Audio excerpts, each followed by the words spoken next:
नमस्कार. मालिकेच्या उद्याच्या भागामध्ये आपल्याला पाहायला मिळणार आहे की इकडे राघव आणि मधूने खूप मोठा डाव रचलेला असतो तो पिंकीच्या विरोधात.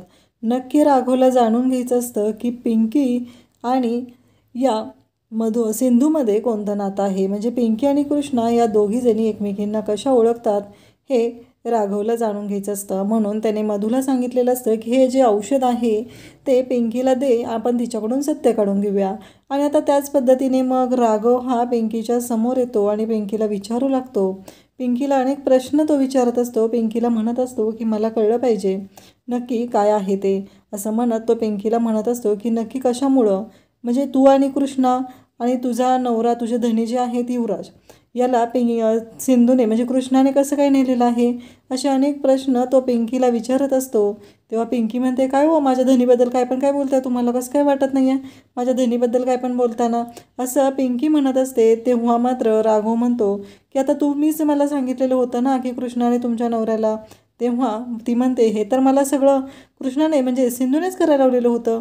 आणि हे आता पिंकीच्या तोंडातनं जातं. पिंकी जीभ चावते. पिंकीच्या लक्षात येतं की ह्या दोघांनी काहीतरी डाव रचलेला आहे. आणि राघव आणि मधू दोघं पण पाहतच राहतात. आता पिंकी हे सगळं सांगितलेलं सत्य कसं पलटी मारणार, कसं गंडवणार हे आपल्याला या व्हिडिओमध्ये पाहायला मिळणार आहे. तर इकडे पिंकी आणि गोदा या दोघींमध्ये फोन चालू असतो. त्या फोनवरती बोलत असतात. तर गोदा म्हणत असते की मला ना याचा राघवचा फोन आलेला होता, त्याला चेक करायचं होतं ना. पिंकी म्हणते की हो, आपण जी स्टोरी सांगितली आहे ना त्याबद्दल त्यांना डाऊट येतो आहे. बरं कुठं आहेत आमच्या मॅडम. तेव्हा गोदा सांगते की सावीला शोधायसाठी गेलेली आहे.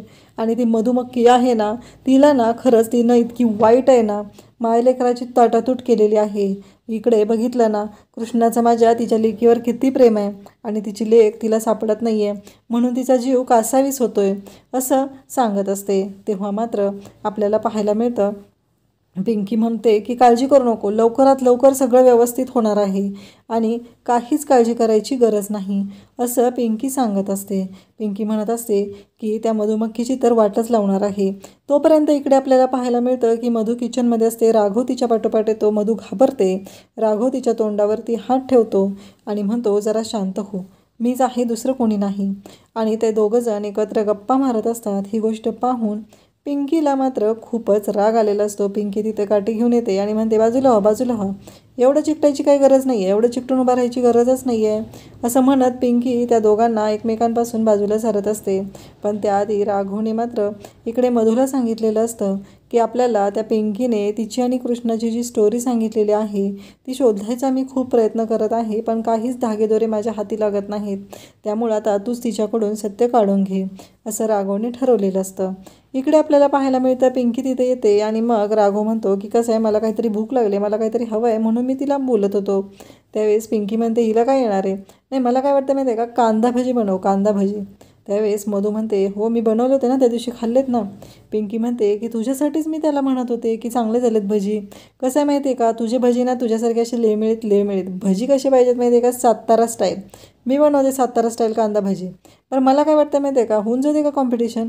आणि तू एवढी चिकटून का असती गं, तुझं नाव ना मधुराणी नाही गं, मधमाशीच हवं होतं, म्हणजे मधुमक्कीच हवं होतं असं ती बोलत असते. तेव्हा मधूला मात्र खूप राग येत असतो. राघव पण रागानेच पाहत असतो. तेव्हा पिंकी म्हणते एवढंच काय, मग होऊन जाऊ दे दोघींमध्ये कॉम्पिटिशन, मग कळेल तुला सगळं काय आहे ते असं बोलत असते. तेव्हा मात्र आपल्याला पाहायला मिळतं की इकडे पिंकी जे काही बोलत असते त्याच्यामुळं इकडे मधूची पूर्णच वाट लागलेली असते. मधूला कळायचं बंद झालेलं असतं की हे सगळं काय होतं आहे नक्की, आपण ह्या सगळ्या गोष्टी कशा मॅनेज करणार आहोत हेच तिला कळत नसतं. त्यानंतर आपल्याला पाहायला मिळतं की पिंकी जेव्हा मधूला म्हणते की होऊन जाऊ दे कॉम्पिटिशन, तेव्हा आता मधूकडे काही पर्याय नसतो आणि मधू पण या कॉम्पिटिशनसाठी तयार होते.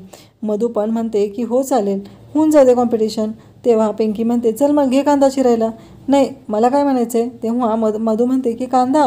पिंकी म्हणते मग तुमच्याकडे कांद्याची भजी करत नाहीत का, मग कशाची करतात, मला काय म्हणायचं आहे, न चिरता डायरेक्ट करतात का असं पिंकी बोलत असते. पिंकी मात्र मधूची पूर्ण वाट लावत असते. मधूला असं वाटत असतं की इतक्या दिवस की तिला कोणीच काही करू शकत नाही, पण पिंकीने दाखवून दिलेलं असतं की मधूसाठी पिंकी काय काय करू शकते. आणि पिंकी ज्या पद्धतीने वाट लावत आहे ती पद्धत पाहून मात्र मधूच्या शिट्ट्या वाजत असतात. मधूला कळतच नसतं की हे सगळं काय होतंय. म्हणजे आत्ता आपण जे काय करतोय, आपल्याकडून जे काय घडतंय त्याबद्दल तिला कळतच नसतं की हे सगळं काय चालू आहे, नक्की हे सगळं कशामुळं होतंय. असे अनेक प्रश्न आता मधूच्या समोर पण असणार.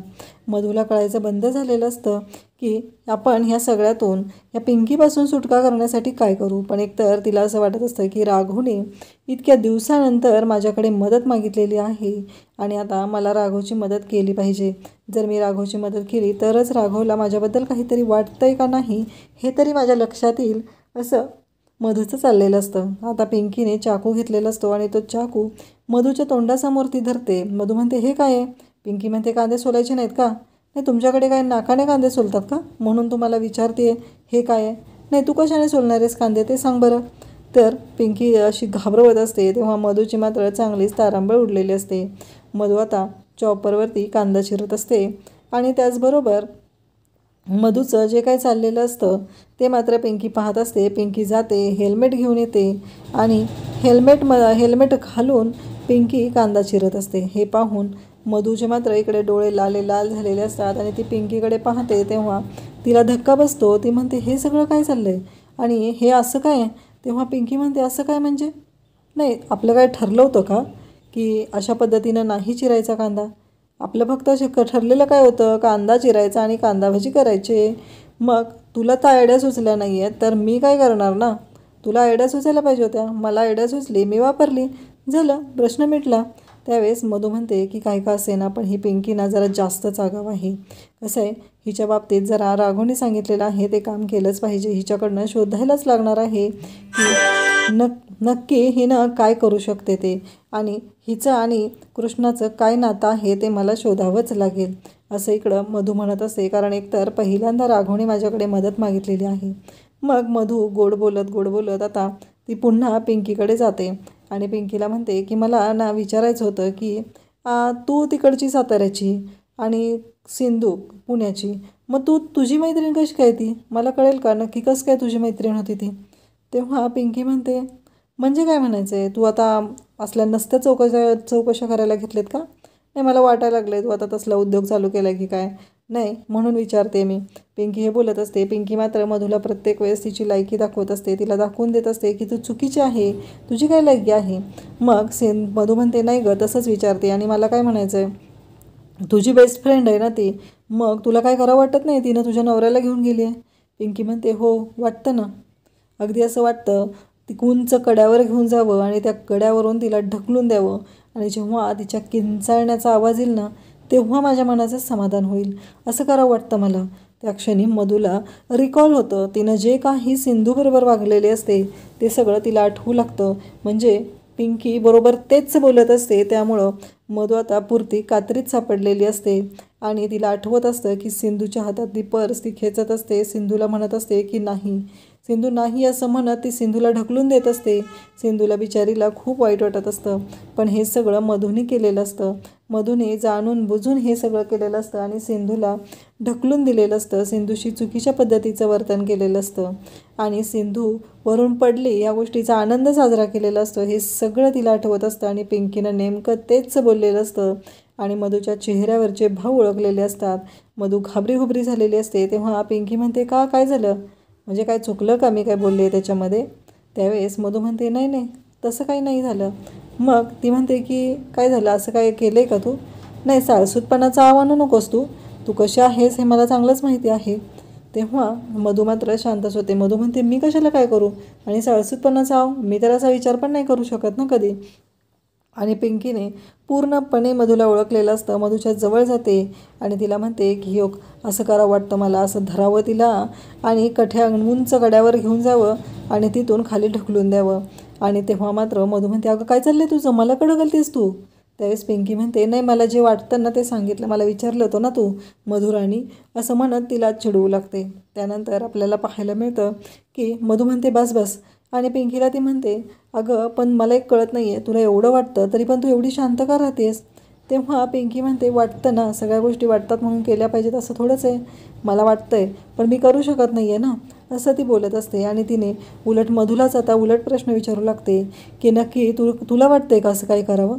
मग तू तुझ्या बेस्ट फ्रेंडसोबत असंच केलं आहेस का? म्हणजे मला काय म्हणायचं आहे, माझी बेस्ट फ्रेंड जेव्हा सिंधू होती त्याच्या आधी ती तुझी पण बेस्ट फ्रेंड होतीस ना, मग तू असंच काही केलेलं आहेस का, असं ती बोलत असते. त्यानंतर इकडे आपल्याला पाहायला मिळतं की मधू तिथून राघवकडे येते आणि राघवशी बोलू लागते. राघवला म्हणते की अरे ती पिंकी आहे ना, महाचाला काय महाधूर्त आहे, म्हणजे तिला असं काही करणं, तिला फसवणं या गोष्टी शक्यच नाहीत. मी तिच्याशी बोलण्याचा खूप प्रयत्न केला पण त्याचा काहीच उपयोग झाला नाही, ती काही बोलायला तयार नाही. तेव्हा राघव म्हणतो की आता दुसराच मार्ग काहीतरी निवडला पाहिजे, कारण मी एवढं शोधतोय सिंधूला पण सिंधू काही मला सापडत नाही आहे, त्यामुळं मला आता काहीतरी विचार करावा लागणार आहे, असं तो बोलत असतो. आणि मधूच्या समोर ती बॉटल पकडतो आणि मधूला म्हणतो की आता हा एकच मार्ग आहे, तुला हे करावं लागेल आणि हे जे औषध आहे तू पिंकीला द्यायचं. पिंकी महाधूर्त आहे, त्यामुळं तिला ते कसं द्यायचं हा विचार कर आणि ते पिंकीला औषध दे. एकदा का पिंकीनं हे औषध घेतलं की ती घडाघडा बोलायला लागेल, जसं आपल्याला हवं आहे तसंच होईल आणि मग कळेल ती आणि सिंधू या दोघींची काय ओळख आहे, नक्की त्या दोघींची काय भेट आहे, का भेट झालेली आहे, या सगळ्या गोष्टी आपल्याला कळतील, असं सिंधूला तो मधूला राघव सांगत असतो आणि तिच्याकडे तो बॉटल देतो. पिंकी इकडं भजी करत असते, मधू तिथून निघून गेलेली असते आणि या दोघींची तर खरं तर कॉम्पिटिशन असते, म्हणून त्या दोघीजणी तिथं भजी करत असतात पण मधू अचानक गायब झालेली असते. आता आपल्याला पाहायला मिळतं की मधू आणि राघव येतात. मग राघव तिला सांगत असतो की जा आत्ताच्या आत्ता आणि जा तिला हे कर जा. त्यावेळेस मधू म्हणते की मी नाही जाणार, तू जा आणि तू तिला तिथून बाहेर काढ, मी मग ते औषध टाकून घेते बरोबर, असं सांगत असते. त्यानंतर पिंकीच्या जवळ राघव येतो आणि मग राघव विचारू लागतो की छानच खरं सुगंध सुटला भज्यांचा, नाही म्हणूनच आलो. तेव्हा पिंकी म्हणते मला सांगायचं, मी आणून दिली असते, एवढं काय त्याच्यामध्ये, असं पिंकी बोलत असते. त्यानंतर आपल्याला पाहायला मिळतं की पिंकी मग स्वतःच्या हाताने राघवला भजी खाऊ घालते. राघव पण पिंकीकडे बघत असतो आणि तो भजी खातो. तेवढ्यात मधूकडे पण त्याचं लक्ष असतं, मधूबरोबर पण तो खुणवाखुणवी करत असतो. मधू म्हणत असते की ठीक आहे मी करते मॅनेज, असं म्हणत मधू पण पुढे पुढे सरकत असते. पिंकी दिसली की पुन्हा माघारी जात असते. हे सगळं चाललेलं असतं पण बिचाऱ्या पिंकीला मात्र या दोघांचा काय डाव आहे हे मात्र काहीच माहिती नसतं. त्यानंतर आपल्याला पाहायला मिळतं की पिंकी विचारते कशी झालेत भजी, तेव्हा राघव म्हणतो खरंच खूप छान झालेत, म्हणजे आजपर्यंत मी नव्हते खाल्ले, एवढे मस्त झालेले आहेत. पण मला ना तुम्हाला एक विचारायचं आहे की आता मी सिंधूची एवढी तुमच्या नवऱ्याला म्हणजे युवराजला आणि सिंधूला एवढं शोधण्याचा प्रयत्न केला पण ते दोघं काही सापडत नाही आहेत, मग मला काय वाटतंय मी आता तुमच्यासोबत लग्न करायला तयार आहे. तेव्हा पिंकी राघवकडे पाहतच राहते, तिला कळतच नसतं की हा नक्की असं काय बोलतोय आणि पिंकी त्याच्याकडे पाहत राहते. तेव्हा तो म्हणतो की हो मी तयार आहे तुमच्याशी लग्न करायला. हे म्हणता क्षणी पिंकीला मात्र धक्का बसतो. पिंकी म्हणते काय? तेव्हा राघव म्हणतो की हो मी लग्न करायला तयार आहे. तेव्हा पिंकी म्हणते पण राघव म्हणू लागतो की हो काही झालं तरी कसं आहे माहिती आहे का, ह्या सगळ्या ज्या गोष्टी आहेत त्या घडून गेलेल्या आहेत आणि आता तुमच्या बाबतीत पण जे काय घडत आहे ना त्याच्याबद्दल मला थोडंसं वाटत आहे, म्हणूनच मी या लग्नाला तयार आहे. आणि मग मधू हे सर्व पाहत असते. त्यानंतर पिंकीच्या लक्षात येतं की आता हे सगळं काहीतरी वेगळ्याच दिशेने चाललेलं आहे, म्हणून पिंकी मात्र शांतपणे विचार करत असते आणि मगच बोलत असते. ती असं पटकन बोलत नाही. राघव पण तिच्याकडे पाहत असतो. राघव म्हणत असतो कसं आहे माहिती आहे का, आपल्याला जर लग्न करायचं असेल तर आपल्याला एकमेकांना जाणून घेणं गरजेचं आहे, एकमेकांमध्ये प्रेम असणं गरजेचं आहे. तर मला काय वाटते माहिती आहे का, पिंकी थोडीशी लाजल्यासारखी होत असते. राघव तिच्याशी बोलत असतो कारण राघव असं काही बोलेल आणि असं पिंकीला कधीच वाटलं नव्हतं. पिंकी तशीच तिथनं भज्याची प्लेट उचलते आणि डायनिंग टेबलकडे येते आणि डायनिंग टेबलवरती ती भजी वाढत असते. त्यानंतर आपल्याला पाहायला मिळतं की राघव मात्र इकडे पिंकीला बोलत असतो, पिंकीला म्हणत असतो की खरंच मी तुमच्याशी लग्न करायला तयार आहे. त्यावेळेस पिंकी म्हणत असते की हो बरोबर आहे पण, आणि तेवढ्यात मधूही मागून तिकडून पाहत असते. हेही पिंकीच्या लक्षात आलेलं असतं.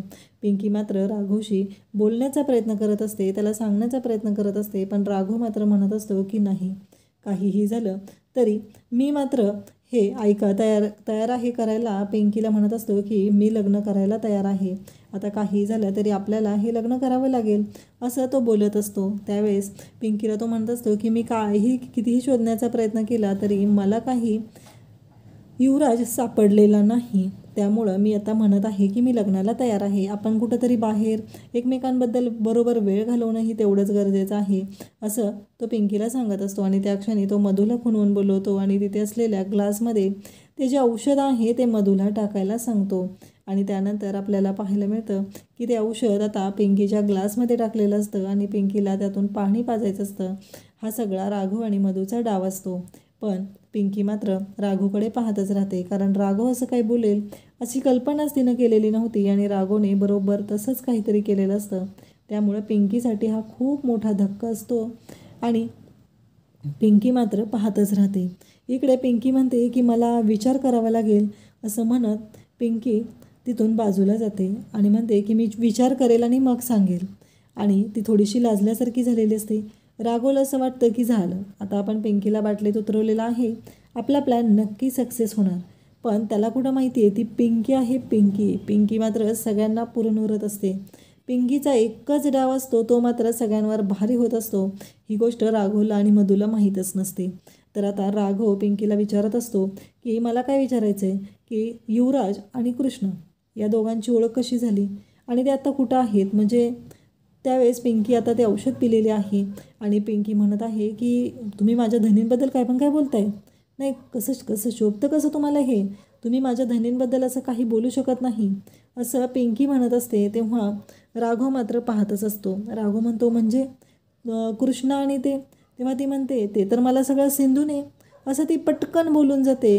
आणि आता राघव आणि मधूच्या समोर येतं की हे सगळं सिंधू आणि पिंकी या दोघींचं कारस्थान आहे. अशाच अपडेटसाठी चॅनलला सबस्क्राईब करा. थँक्यू.